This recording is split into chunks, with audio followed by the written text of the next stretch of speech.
అందరికీ నమస్కారం. సో మీ అందరికీ తెలుసు తండేల్ సినిమా కొన్ని రియల్ ఇన్సిడెంట్స్ నుంచి మనం ఇన్స్పిరేషన్ తీసుకొని ఈ సినిమా చేశాము. నాకు ఫస్ట్ చందు గారి కథ చెప్పినప్పుడు జస్ట్ ఒక 10-15 నిమిషాలు ఐడియాగా చెప్పాడు. ఆ తర్వాత నేను శ్రీకాకుళంకి వెళ్ళి మత్స్యలేశంకి వెళ్ళి 22 మంది ఎవరైతే ఉన్నారో మత్స్యకారాలు వాళ్ళ నుంచి ఈ ఇన్సిడెంట్స్ బేస్ చేసుకొని సినిమా తీసామో వాళ్ళని వెళ్ళి కలవటం జరిగింది. సో కొంతమంది వాళ్ళు మనతో ఉన్నారు ఇక్కడ, మొన్న ఈవెంట్కి వచ్చారు హైదరాబాద్కి, and I'm happy to have them here.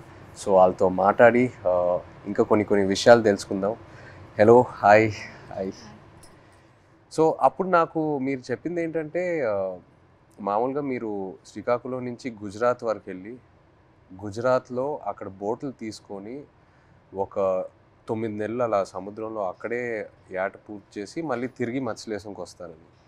ఎందుకు గుజరాత్ వరకు ఎందుకు వెళ్తారు? అంటే మామూలుగా గుజరాత్ వరకు ఎందుకు వెళ్తున్నాం అంటే కారణం ఏంటంటే ఇక్కడ మనకి జిట్టీలు అందుబాటులో లేవు. ఓకే. అంటే ఇక్కడ ఏటకి వెళ్తుంటే అలలు పెద్ద కెరటాలు ఇరిగేస్తుంటాయి. దాని బోట్ల కింద ఉండిపోయి ప్రాణాలు కోల్పోతున్నాం. అయితే గుజరాత్లో ప్రతి 20 కిలోమీటర్లకి జిట్టీలు ఉంటావు అక్కడ. ఓకే. అందుకని ఉపాధి ఉంటుందని వెళ్ళిపోతున్నాం అక్కడ. ఓకే ఓకే జీవనోపాధి ఓకే కష్టపడడానికి వెళ్ళిపోతున్నాం. సో మీరు ఒకసారి అక్కడికి వెళ్ళాక ఒక నెల రోజులు సముద్రంలోనే ఉంటారా? ఒకసారి బోట్ తీసుకున్న తర్వాత నెల రోజులు సముద్రంలోనే ఉంటారు? నెల రోజులు ఉంటాం. లేకపోతే మీకు కంప్లీట్గా బోట్ డెక్ ఫుల్ అయిన తర్వాత తిరిగి వస్తారా? అది సముద్రంలో ఏటకి వెళ్తాం. చేపలు ఎక్కి పట్టిందంటే 20 రోజులకు వచ్చేస్తుంటాం. అంటే ఐస్ అంటారు కదా, ఐస్ అయిపోయిందంటే వచ్చేస్తాం. ఓకే. చేపలు ఎక్కువ దొరికితే ముందు వచ్చేస్తాం, దొరకలేదంటే అక్కడక్కడ పట్టుకుంటూ నెంబర్లు కొట్టుకుంటూ ఎత్తుకుంటూ పట్టుకుంటాం. కొద్దిగా లేట్ అవుతుంది. చేపలు దొరికేమంటే హ్యాంగ్ వచ్చేస్తుంది చెట్టు. Okay okay okay. అండ్ మీరు అక్కడ సముద్రంలో ఉన్నప్పుడు సెల్ ఫోన్ కనెక్షను, ఇంటితో మాట్లాడాలనుకున్నా, పిల్లలతో మాట్లాడాలనుకున్నా అలాంటి అవ్వదు, ఏ కనెక్షన్ ఉండదు? అవ్వదు. దగ్గరలో అవ్వద్దు. అంటే గుజరాత్ వేరే వాళ్ళు ఉంది కదా పోలవరం దగ్గర, దాని నెంబర్ కొడతాం. ఒక 200 కిలోమీటర్లు ఉందనుకో, ఆ స్టీరింగ్ పట్టుకుంటూ వస్తాం. దగ్గరలో ఒక 20-30 కిలోమీటర్లు టవర్ వస్తుంది మాకు. అప్పుడు పైన స్లాబ్ మీదకి వెళ్ళడం, చూడడం, టవర్ రావడం, మాట్లాడడం. ఒక్కొక్కసారి కట్ అయిపోద్ది, 2 ముక్కలు మాట్లాడడం, మళ్ళీ చేయడం, అలా ప్రయత్నిస్తుంటాం. అలాగా. ఓకే. బాగున్నారా? చాలా బాధ. పిల్లలు బాగుంటారా, ఎలా ఉన్నారు, అందరూ బాగుంటారా, అమ్మ నాన్న అన్నాడు. అట్లా ఉన్నప్పుడు అంటే ఎక్కడో చిన్న ఫీలింగ్ తట్టి ఉంటారు. తుఫాన్ అంటారు సడన్గా. గుజరాత్కి ఇలాగా టీవీలో చూస్తాం కదా, గుజరాత్కి తుఫాన్ ఉందని వస్తారు. తుఫాన్ ఎలాగుంటారు, ఎక్కడ ఏడ్ చేస్తారు అనేసి అనుకునేలోపు వీరు అక్కడ ఏది అందుబాటులో ఏ జట్టు ఉంటుంది, గోవా అవని మంగళూరు అవని ఏదో అవని, అక్కడికి వెళ్ళడము. అక్కడ బోట్ యాంకర్ అంటారు కదా, అదేసి అక్కడ ఉంటారు అనమాట జట్టి. అప్పుడు మాకు కాల్ చేస్తారు. అప్పుడు మాకు ధైర్యంగా ఉంటుంది, ఆ జట్టికి వస్తారు తుఫాను దొరకంట అనేసి మాకు ధైర్యం ఉంటుంది అనమాట. చూస్తూనే ఉంటారు ఎప్పుడు వస్తారు, తుఫాన్ కదా గుజరాత్ లో ఎలా ఉంటారు, ఎప్పుడు జట్టికి వస్తారని చూస్తే వీళ్ళు ఫోన్ రావాలి, అమ్మాయ్యా వస్తారు అనే ఫీలింగ్ అనేది ఉంటుంది. సో మీరు ఫోన్ పక్కనే పెట్టుకుంటారా? ఫోన్ అయితే పక్కనే ఉంటుంది. తుఫాన్లు అయినప్పుడు అయితే కరెక్ట్గా వచ్చినప్పుడు ఫోన్ అయితే ఇంట్లోనే ఉంటుంది, ఎప్పుడు ఫోన్ చేస్తారో తెలియదు కదా. అదే ఏట్లో ఉన్నప్పుడు నార్మల్ టైం, తుఫాన్ లేని టైంలో ఏట్లో ఉంటారు కదా, 30 days అయ్యేలా ఇంక కాల్ వస్తుంది, పక్కన పెట్టుకోండి.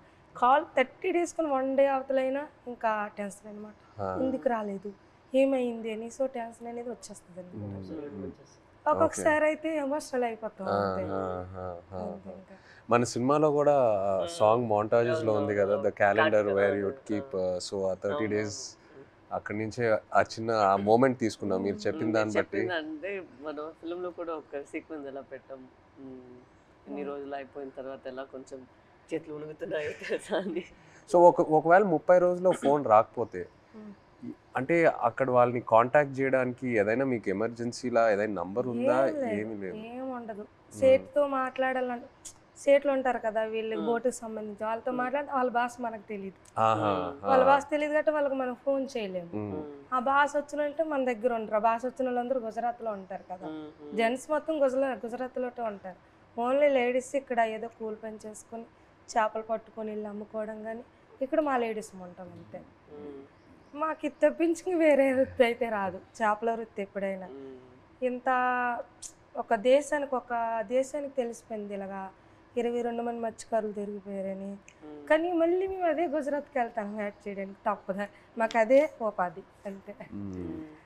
మీకు ఎలా తెలిసింది ఆ రోజు, ఎలా వాళ్ళు దొరికిపోయారు అనేది? నేను 7 మంత్ ప్రెగ్నెంట్ పాప అప్పుడు కడుపులో ఉంది. కూర్చున్న అలా ఫోన్ వస్తుంది, 29 days అయింది అప్పటికి. ఫోన్ వస్తుందని ఇలాగ కూర్చున్నా, మా పెద్ద పాప పక్కన పెట్టుకుని. మా అమ్మకి కానీ చెప్తానని, మీ అల్లుడు వస్తారు ఇలాగ యాడ్ నుంచి ఫోన్ చేస్తారమ్మా చెప్పిన తర్వాత సరేలేని కూర్చున్నాను. ఫోన్ రాలే. ఉదయం మార్నింగ్ 10 అయింది, వేరే వాళ్ళు ఫోన్ చేశారనమాట నా మొబైల్కి, ఇలాగా మీ ఆయన పాకిస్తాన్కి దొరికిపోయారట అనేసి. వేరే వాళ్ళంటే ఎవరు ఫోన్ చేశారు? అదే గుజరాత్ నుంచి. మా ఊరు నుంచి వలస వెళ్ళారు కదా, అక్కడ నుంచో ఒక బోటు జట్టికి వచ్చింది. వీళ్ళు దొరికిపోవడం చూసిన బోట్ అది, కలర్ చూసారు ఆ బోటులో ఉన్నోళ్ళు, మీ ఆయనకి పాకిస్తాన్లో పట్టుకుని వెళ్ళిపోయారు అని చూసిన వాళ్ళు నాకు వచ్చి ఫోన్ చేసి చెప్పారు.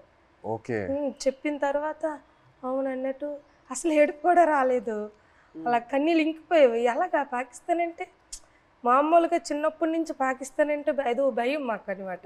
చిన్నప్పటి నుంచి పాకిస్తాన్కి మనకి యుద్ధాలు ఏదో వినేవారు, అలాంటప్పుడు పాకిస్తాన్ అంటే భయం మనకి. అలాంటిది పాకిస్తాన్కి దొరికిపోవడం ఏంటి, ఏం చేస్తారు ఏమో, చంపేస్తారేమో, ఉగ్రవాదులకి గట్రా పేల్చుకోవడం చంపేయడం విన్నాం కదా, ఏమో చంపేస్తారేమో నీటిలో ఉండే అదో టెన్షన్. అలాగా కూర్చొని అందరం ఫ్యామిలీ మొత్తం, ఏ ఊర్లో వాళ్ళకి సంబంధించిన వాళ్ళు, మా ఊర్లో అయితే 7 ఉన్నారు, మా పంచాయతీలో సంబంధించిన 7 మా దగ్గర కూర్చొని ఏమైంది అనేసి అంటే, ఒక అబ్బాయి భాష వచ్చిన గుజరాతీ భాష ఆడిన అబ్బాయికి మేము వీళ్ళు సేట్ ఉంటారు రామారావు వాళ్ళ సేట్, వాళ్ళ సేటుకి ఫోన్ చేయించాం. అడగండి ఒకసారి ఏమైంది ఆ సీట్కి అంటే, వాళ్ళు ఫోన్ చేసి అడిగారనమాట ఏమైంది, ఆ పాకిస్తాన్ వాళ్ళు పట్టుకెళ్ళిపోయారంట, ఏమైంది సేట్ అని అడిగితే అతనే మా పట్టుకుని వెళ్ళిపోయారు, నీటిలో ఉంచారని చెప్పారు. ఇంకా మాకైతే ఎలాగ వస్తారు అనేసి, ఎలాగ ఆలోచించాలి, ఎక్కడికి వెళ్ళాలి, ఎలాగ తీసుకురావాలి అనేసి ఒక ఎమోషనల్ అయితే మామూలుగా కాదు.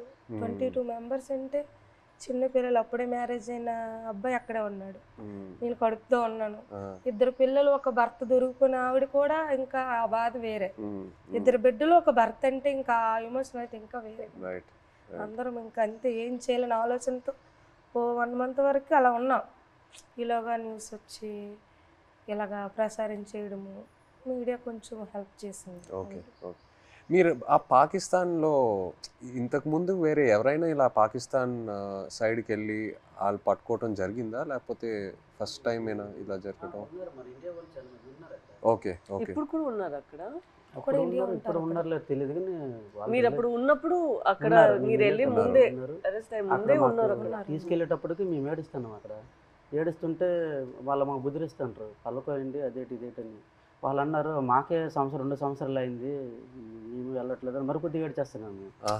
వాళ్ళు 1.5 సంవత్సరాలు ఒక్కొక్కరు ఒక్కొక్క కారణం, అంటే ఆధార్ కార్డులు పేర్లు రాంగు, ఒక్కొక్క పేరు అంటే ఒక బోట్లో 9 మంది ఉంటారు, వాళ్ళకి ఏదో అర్జెంట్ పని నుండి వెళ్ళిపోతారు వాళ్ళు. అంటే టిక్ పాస్లో పేరు ఉండాలి, నేను ఎవరు కలాసి వచ్చారనుకో ఆ టిక్ పాస్ ఆఫీస్కి వెళ్ళి పేరు రప్పించుకోవాలి, పలానా రామారావు పలానా రాంబాబు అని. అది ఎవరు వెళ్ళిపోతే వాళ్ళ పేరు ఏం చెప్పేశాడు అక్కడ. మన ఇండియా నుండి హై కమిషనర్ వచ్చేటప్పుడు కొన్ని పేర్లు రాంగ్ చెప్పేస్తారు అలా, దానివల్ల ఆయన ఉండిపోయారంట అక్కడ. ఆయన చెప్పడం మరికొద్దిగా ఏడుపు వచ్చింది మాకు, చాలా బాధ అనిపించింది. ఆ నైట్ భోజనం కూడా మానేసాం, మెల్లిగా అలాగ రోజులు గడిచిన పని అలాగే ఇదైంది. అక్కడ జైల్లో అంటే మీరు ఏం చేసేవాళ్ళు రోజు? ఏదైనా ఫ్రీడమ్ ఇచ్చేవాళ్ళా, లేకపోతే సెల్లోనే ఉండేవారా, ఏం చేసేవారు? అంటే తెల్లారితే వచ్చేవారు కానిస్టేబుల్ పోలీస్ పాకిస్తాన్, లేపి మొక్కలకి నీళ్ళ గంట పోసేవాళ్ళం. ఓకే. తర్వాత గడ్డి గంట తెంపేవాళ్ళం, గడ్డి. తర్వాత గార్డెనింగ్ అని వాళ్ళు పాకిస్తాన్ ఖైదీలతో నీళ్ళు జల్లిస్తారు, వాళ్ళు జల్లిస్తే కర్రకి గోనెకి చుట్టేసి అలాగా అలికినట్టుగా తలా పేసినట్టు చేపిస్తారు. మాకు నీళ్ళు మోయమంటారు మాకు. ఓకే. ఆ నీళ్ళు మోస్తాం, 1-2 గంటల పని ఉంటుంది, మళ్ళీ లోపల తీసుకెళ్ళి తాళాలు వేసేస్తారు. ఇప్పుడు మీరు ఒకవేళ ఇంట్లో వాళ్ళతో మాట్లాడాలంటే ఉత్తరాల వైపే మీకు కమ్యూనికేషనా, లేకపోతే సెల్ ఫోన్తో? ఫోన్ ఏం లేదు, ఓన్లీ ఉత్తరాల వైపే. అండ్ అది పంపించడానికి ఎంతసేపు పట్టేది? మీరు ఒకసారి రాసిన తర్వాత, ఉత్తరం రాసిన తర్వాత వెళ్ళి మత్స్యలేశం చేరడానికి ఎంత టైం పట్టేది? అంటే మేము దొరికిన తర్వాత వాళ్ళు ఇండియా వాళ్ళు ఉన్నారు దాంట్లో, ఉత్తరాలు కూడా మేము అదే నెల 2 నెలలకి ఒక్కొక్కసారి లేట్ అయితే 3 నెలలు కూడా వస్తుందని చెప్పారు. ఆ, మేము కూడా లెటర్లో రాసాం ఇలా ఇలా అనుకోండి అంటే అట్లా ఏట పూర్తి అయిపోయింది. ఆ, అదే రోజు తెల్లారిసరికి వచ్చేళ్ళ టైంకి అనుకోకుండా దొరికిపోయాం. ఆ, ఇలా జరిగింది. ఒక పక్క బాధగున్నా లోపల దిగమింగుకొని మీరు శుభ్రంగా ఉండండి ఉమ్, అని వాళ్ళకి చెప్పాం. ఉమ్, అప్పుడు ఇప్పుడు ప్రెగ్నెంట్ అప్పుడు అవును. అదే ఏట రావాలనుకుంటాను ఊరు నేను ఇంకా ఆ, వచ్చి రావాలనుకుంటా ఇంకా దొరికిపోయింది. లెటర్లో మాకు జాగ్రత్త చెప్తూ వాళ్ళ పైన ఆవేదన కూడా మాకు కనిపించింది లెటర్. ఆ, ఆ, ఆ, జాగ్రత్తగా ఉండండి, ఇక్కడ మాకేం పర్వాలేదు, కానీ వెళ్ళి పోరాటం చేయండి. చేయండి. అంటే అక్కడ ఏంటంటే జాగ్రత్తగా ఉండండి, వెళ్ళి పోరాటం చేయమంటే మాకు ధైర్యం చెప్తూ వాళ్ళకి బయటికి తీసుకురావడానికి పోరాటం చేయండి నేను ఒక ఆవేదన అనేది కనిపించేది మాకైతే. ప్రెగ్నెన్సీ కదా అయినా సరే ధైర్యం చేసి వెళ్ళేదాన్ని. ఎక్కడ పొలిటీషియన్ మీటింగ్లు ఉన్నా సరే రైట్. వెళ్ళేది. ఏమో సింపతి ఉంటుందేమో, అరే ప్రెగ్నెన్సీ కదా, లేడీ కదా, పాపం వాళ్ళ హస్బెండ్ దొరికిపోయారు అనేసి ఒక సింపతి ఉంటుందని ధైర్యం చేసి వెళ్ళిపోయేదాన్ని. ఓహో, మీరు వెళ్ళిపోయారు. నేను వెళ్ళిపోయేదాన్ని. ఓకే. తను ఆల్ ద పొలిటికల్ మీటింగ్స్ అవును, ఓకే. Right, right. అన్ని దగ్గరికి వెళ్ళిపోయేదాన్ని. ఓకే.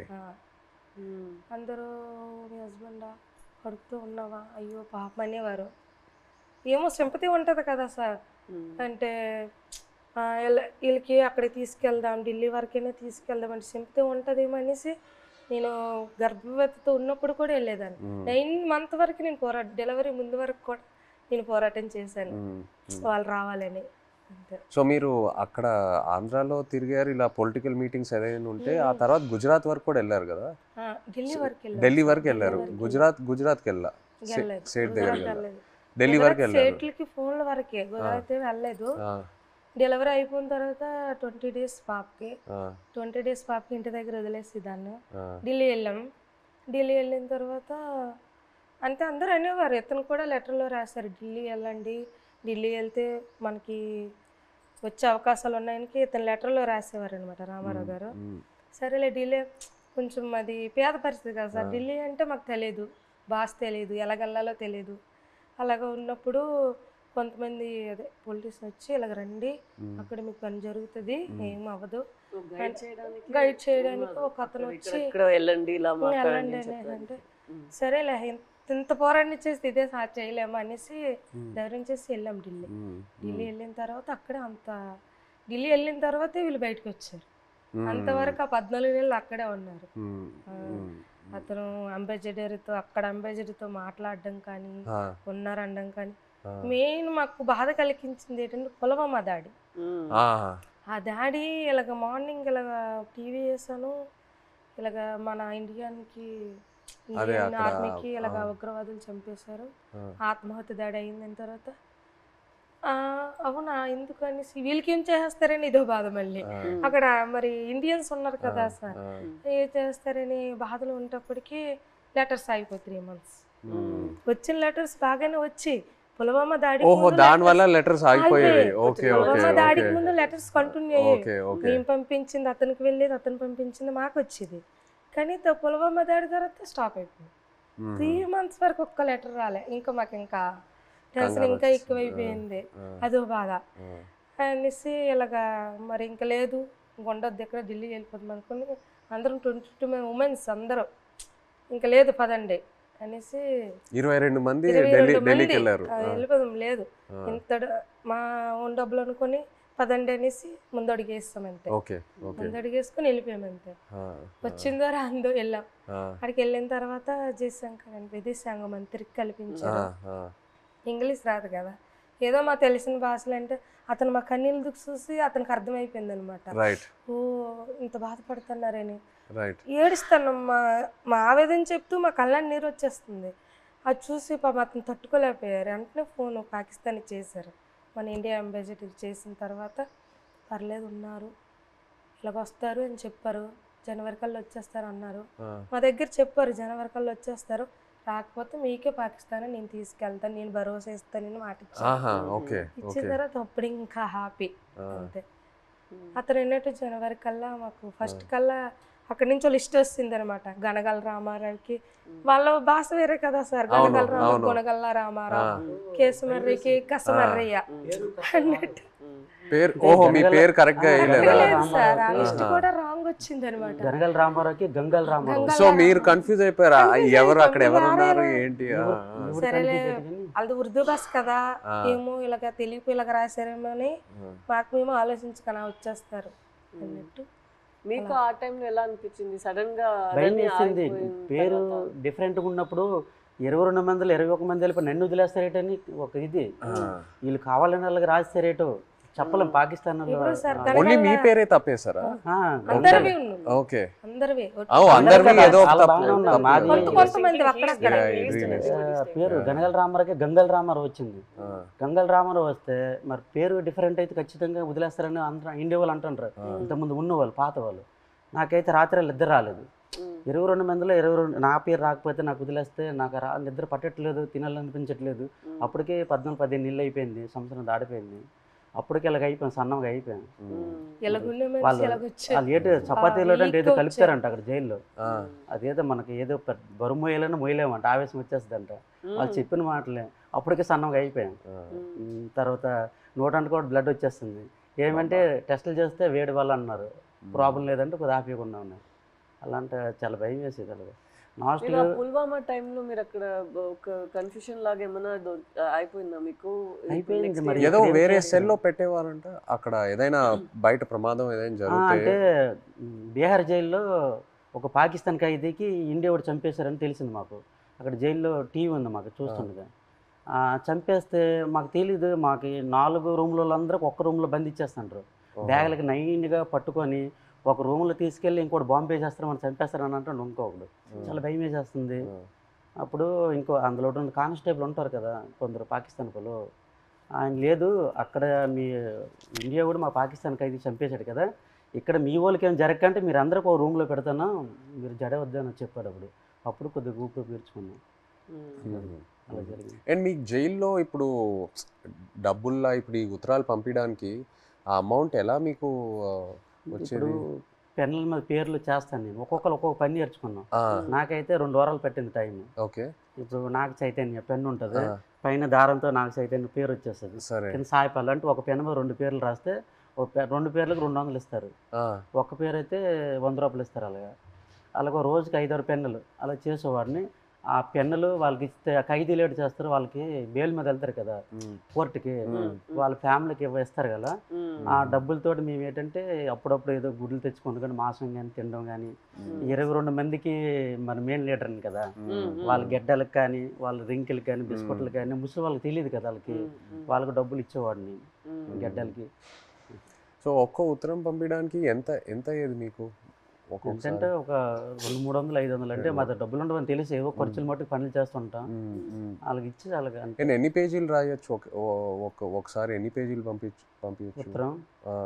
అంటే వైట్ పేపర్ మీద రాసి లోపల కవర్లో పెడతాం మేము. మినిమం రెండు పేపర్లు 22 మంది 2 పేపర్లో రాసి పంపించాలి. అంటే ఒక్కో ఇద్దరేసిది ఒక్కో ఉత్తరం ఉంటుంది. 22 మంది ఎవరిదా ఇద్దరు జాయింట్ పడేవాళ్ళం. ఓకే, ఇంకా డబ్బులు లేనప్పుడు సర్దుకుండేవాళ్ళం. అలాగే ఇటు పెట్టి అలాగే అడ్జస్ట్మెంట్ అయ్యేవాళ్ళం. మీరు ఒక్కొక్కరికి ఈ ట్రిప్ అయితే నువ్వు లెటర్ పంపిస్తే నెక్స్ట్ ట్రిప్ నేను పంపుతాను. మళ్ళీ మాకు కంప్రమైజ్ అయ్యి అడ్జస్ట్ చేసుకునేవాళ్ళం. ఓకే. అండ్ మీ పాప ఫోటో ఫస్ట్ టైం ఎలా చూసారు? అక్కడ అంటే పేపర్లో కటింగ్ చేసి ఉత్తరాలు పెట్టి పంపించారు ఆవిడ. అంటే అక్కడ ఏమేమి జరుగుతుందన్నా ఊర్లో? ఓకే, పెట్టారు. పెట్టేసి పంపించేదాన్ని. అది చూసి అందులో చూసారు పాప. మీరు కావాలని అలా ఫోటో పెట్టారా? కావాలని కాదు, చూడు ఇలాగ ధర్నా చేస్తాను, మీరు భయపడకండి, ధైర్యంగా ఉండండి, మీకు తీసుకొచ్చే బాధ్యత మాదనేసి ఒక ధైర్యం చెబుతూ లెటర్ రాసేవారు. ఇక్కడ మేము భయపడే వాళ్ళకి భయపెట్టిస్తే వాళ్ళు ఇంకా భయపెట్టేస్తారు కదా అనేసి ఒక పోరాటం చేస్తాను, మీరు జడకండి ధర్నాలు చేస్తాను అనుకుని పాప ఫోటో కట్ చేసి పెట్టేసి పంపించారు. జైలు అయితే చాలా బాధ. అంటే ఆ పాకిస్తాన్ ఖైదీలకి పడుకుని పెట్టి చెట్ట పైకి ఎత్తేసి పట్టుకొని పెద్ద బెల్ట్ ఉంటుంది, ఇలాగ బాధేసేవారు. అమ్మో సచ్చాను అంటే మేమేంటి మనకి అలాగ కొట్టేస్తారని మేము జడిచిపోయాం. ఈ చెట్ట పైకి ఎత్తేసేవారు, చేయలేదు సాపేసేవారు. కింద పడుకుని పెద్ద బెల్ట్ ఉంటుంది, కర్ర పట్టుకొని ఇలా తిడ్డ ఉంటుంది. అలా ఆ బెల్ట్లో అలా కొడుతూ అమ్మో సచ్చాను 10 దెబ్బలు అంటే అలాంటివి. మనకి ఇండియా వాళ్ళు కూడా అలాగే కొడతాం జడిచిపోయాం ఫస్ట్లో మేము వెళ్ళేటప్పటికి మొక్కలకి నీళ్ళు పోస్తుంటాం కదా ఆ పక్కన వాళ్ళకి అది ఏం చేసాడో మనకు తెలీదు అలా కొడుతుంటే అలాగే మనకి కూడా కొట్టేస్తారని భయం వేస్తుంది ఫస్ట్లో. వాళ్ళు అన్నారు మీకు ఇలాగ కొట్టరు, మీరు ఇంకా ఒకసారి 2 సార్లు తప్పులు చేస్తే మీకు కొడతారు. తప్పులు అంటే జైల్లో కానీ మా 22 మందిలో కానీ ఇంకా గుజరాత్లో ఉన్నారు ఇండియా వాళ్ళు కదా, ఏ బాత్రూమ్ దగ్గర కానీ బట్టలు ఉతుక్కున్నప్పుడు కానీ మనలో మనం కొట్టుకుంటే ఒకసారి కుదిరేసి రెండోసారికి గడికి ఒక మనిషి 3 తప్పులు చేస్తే మీకు కూడా అలాగే పడుతుందంటే అప్పటి నుంచి గొడవలు కూడా అదే బాత్రూమ్ దగ్గర అలాగే అడ్జస్ట్మెంట్ అయిపోవాలి మేము అలాగే అలా కొట్టేస్తారు రిటర్న్. మీరు ఒక్కొక్కరికి ఎలా సమాధానం చెప్తారు అక్కడ ఎన్ని రోజులు ఉన్నప్పుడు? ఎలా మీరు సమాధానం ఏంటి, తిట్టేవారు కూడా 22 మంది ఉన్నాం, నీ వాళ్ళని ఇలా ఇలా జరిగింది, మా డ్రైవర్లు కూడా నీ వెంట వచ్చారు.